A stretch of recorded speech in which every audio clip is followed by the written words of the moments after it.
Gas.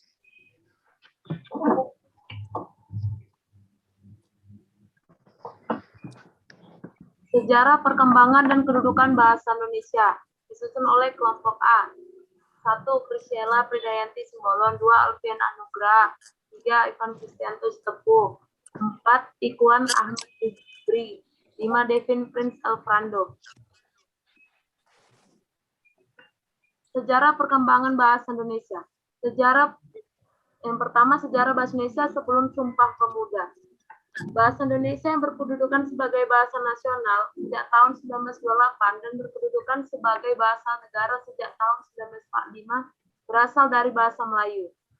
Nama Melayu pada awalnya digunakan sebagai nama kerajaan di daerah Jambi yang pada pertengahan abad ke-7 ditaklukkan oleh Kerajaan Sriwijaya. Dari beberapa prasasti yang ditemukan yaitu kedudukan Bukit pada 683 Masehi, Talang Tua 684 Masehi, Karangbrahi 686 Masehi, Kota Kapur, Bangka 686 Masehi. Sangat jelas bahwa pada zaman Kerajaan Sriwijaya bahasa yang digunakan adalah bahasa Melayu. Dengan kata lain, beberapa prasasti itu menunjukkan bahwa bahasa Melayu sudah digunakan sebagai bahasa resmi di wilayah Kerajaan Sriwijaya, bahkan sebagai bahasa perdagangan.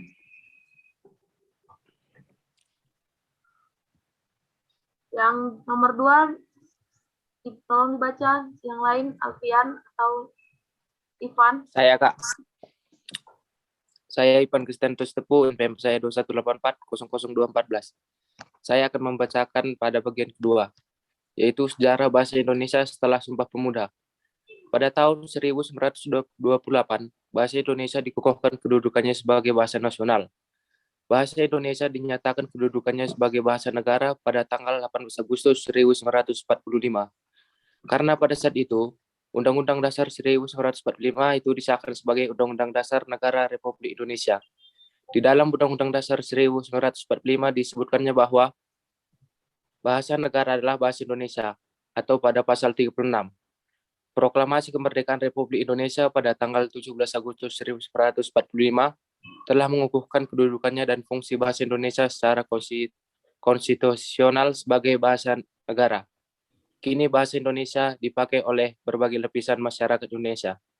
Saya kembalikan ke moderator. Terima kasih. Kedudukan dan fungsi bahasa Indonesia, tolong dibaca Alfian.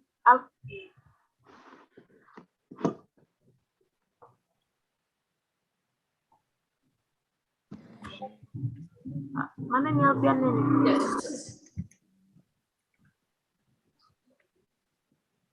Bentar. Dari mana tadi nih Kak Grisela? Ini kedudukan dan fungsi bahasa Indonesia. Devin aja nih, Devin Prince membaca.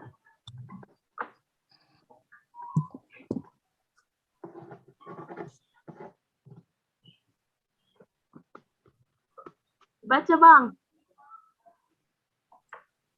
Siapa aku? Devin aja, Devin. Alfiannya nggak apa.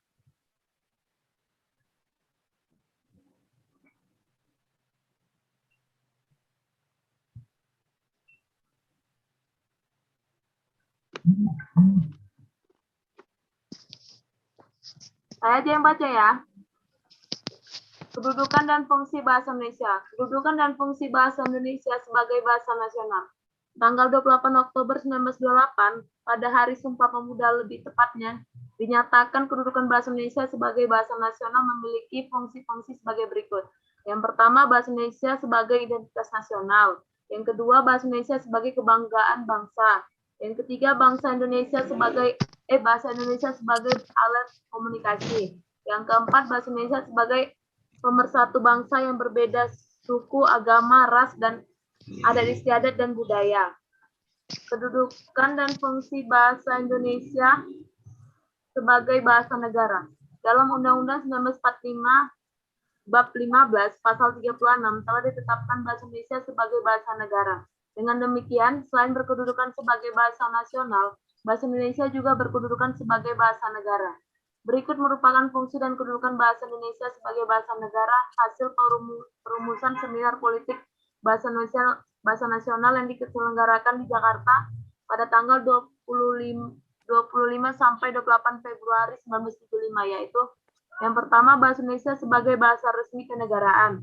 Dua, bahasa Indonesia sebagai alat pengantar dalam dunia pendidikan. Yang ketiga, bahasa Indonesia sebagai penghubung pada tingkat nasional untuk kepentingan perencanaan dan pelaksanaan pembangunan serta pemerintah.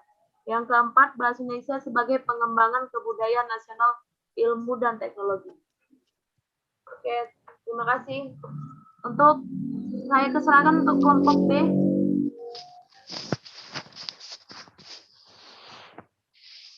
Izin kasih tanya jawabnya, Kak. Nggak ada kita? Lanjut aja lah ya. Hemat waktu. Saya akan membacakan kesimpulan dan saran. Saran ya. Kesimpulannya, bahasa adalah alat komunikasi bagi manusia, baik secara lisan maupun tulisan.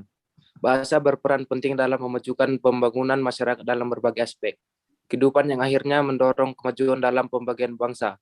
Sebab bahasa memiliki kedudukan dan fungsi sebagai perisai pemersatu yang belum pernah dijadikan sumber permasalahan oleh masyarakat pemakainya yang berasal dari berbagai ragam suku, daerah. Bahasa merupakan salah satu faktor pendukung kemajuan suatu bangsa, karena bahasa merupakan sarana untuk membuka wawasan bahasa terhadap ilmu pengetahuan dan teknologi yang sedang berkembang. Dengan bahasa manusia ini akan lebih mudah berkomunikasi. Menggunakan bahasa Indonesia yang baik dan benar saat berkomunikasi, maka akan terbentuk dan terjalin interaksi yang sosial yang baik. Kedudukan bahasa Indonesia sebagai bahasa persatuan artinya dapat mempersatukan seluruh masyarakat yang berbeda bahasa dan kebudayaan dengan satu bahasa yang sama, yaitu bahasa Indonesia. Sebagai bahasa negara artinya bahasa Indonesia adalah bahasa yang resmi dan sebagai pengembangan kebudayaan nasional, ilmu, dan teknologi. Sarannya adalah, kami sebagai penulis sangat menyadari bahwa materi yang kami tulis dan sampaikan ini masih banyak kekurangannya. Maka dari itu, kami meminta kepada saudara-saudari semuanya untuk memberikan saran, kritikan, dan hal-hal yang lain yang bisa membangun untuk menuju kepada yang lebih baik, agar manfaat dari makalah ini dapat diambil penulis dan orang yang membacanya. Saya kembalikan ke moderator.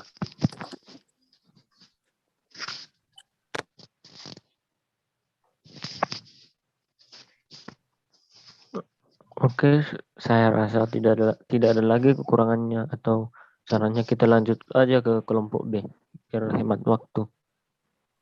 Izin, Kak. Tolong yang kelompok B di share screen juga ya, Kak. Biar sekalian.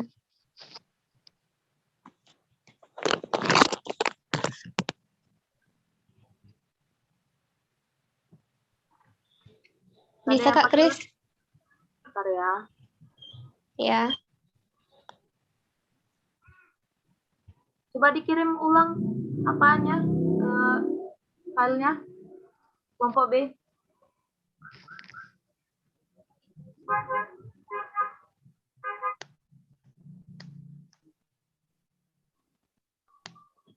Udah, Kak. Di grup, Kak.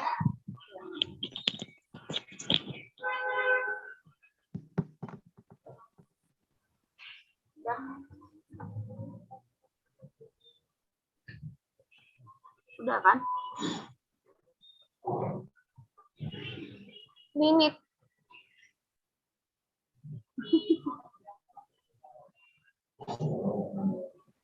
Waktu kita udah mau habis.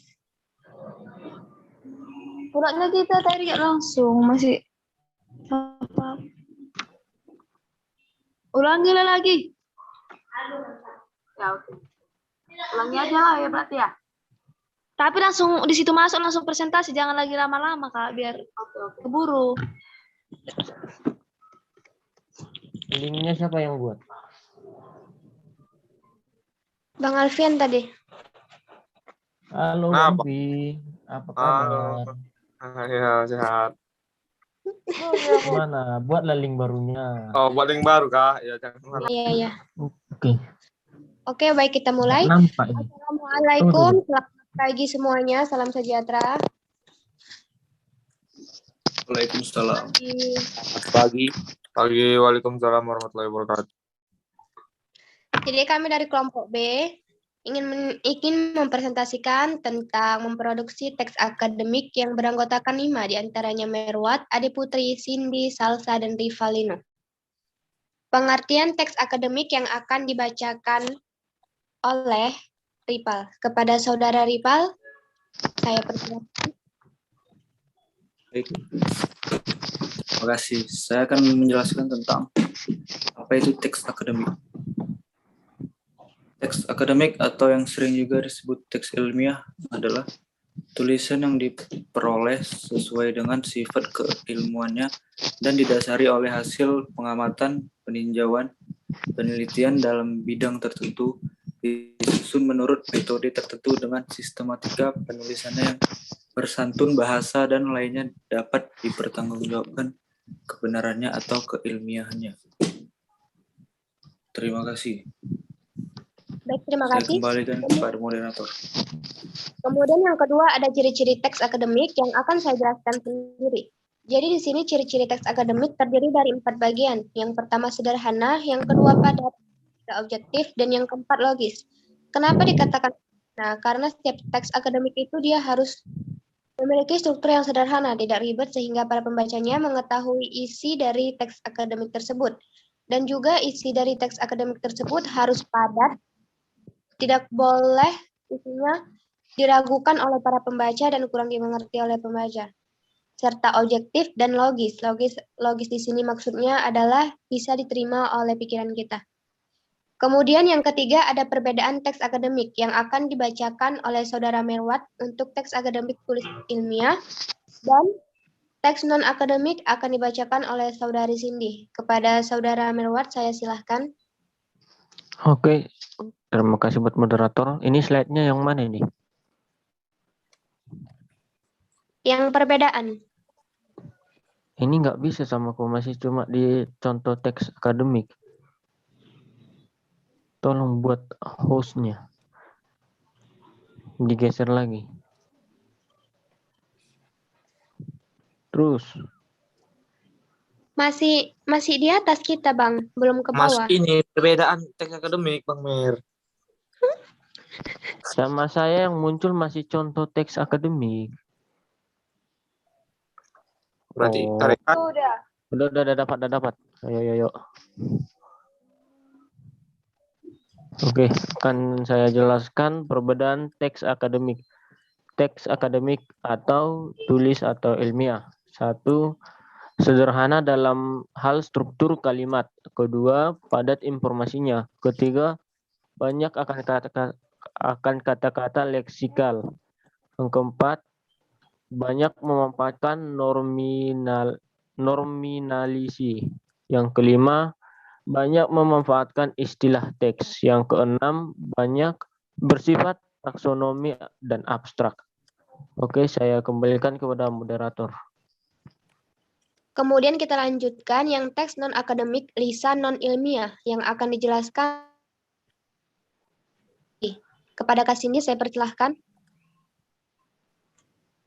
Baik, di sini saya akan menjelaskan tentang teks non-akademik atau lisan non-ilmiah, yaitu berupa A. rumit dalam struktur kalimat, B. cenderung tidak padat informasi, C. padat akan kata-kata struktural, D. cenderung sedikit memanfaatkan nominalisasi, E. cenderung sedikit memanfaatkan metafora, gramatika, dan gunanya tidak banyak mengandung ungkapan-ungkapan yang inkruen. F. cenderung sedikit memanfaatkan istilah teknis. G. lebih konkret dan cenderung tidak bersifat taksonomik. H. tidak menunjukkan pengacuan ekfora sebagai ciri penting. I. tidak menonjol pada salah satu ciri proses, bersifat dialogis, dan untuk itu mendayagunakan jenis kalimat yang lebih bervariasi. K. sering mengandung kalimat minor. L. mengandung kalimat minor. E. mengandung kalimat tak gramatikal. Terima kasih. Saya kembalikan kepada moderator. Baik, terima kasih untuk Saudara Merwat dan Saudari Cindy. Kemudian ke bawah, Bang. Kemudian yang kelima yaitu contoh teks akademik yang akan dijelaskan oleh Saudari Ade Putri. Kepada Kak Ade saya persilahkan.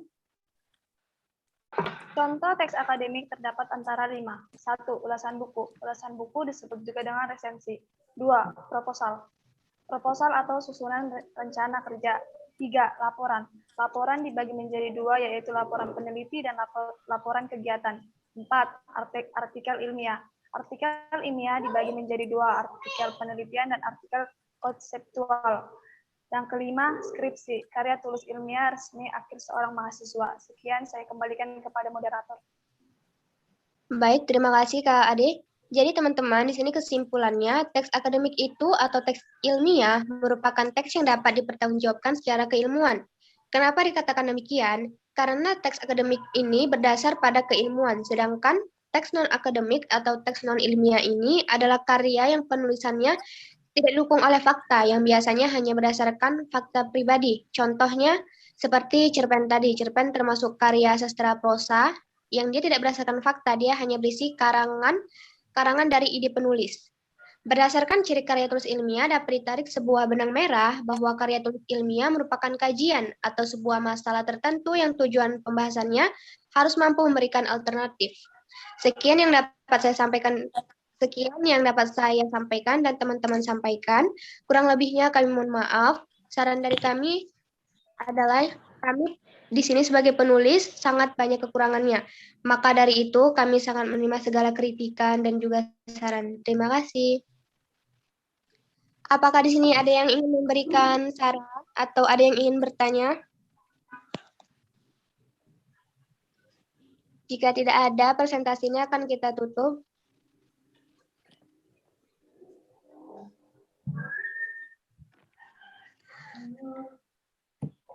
Saudara Alfian yang ingin bertanya?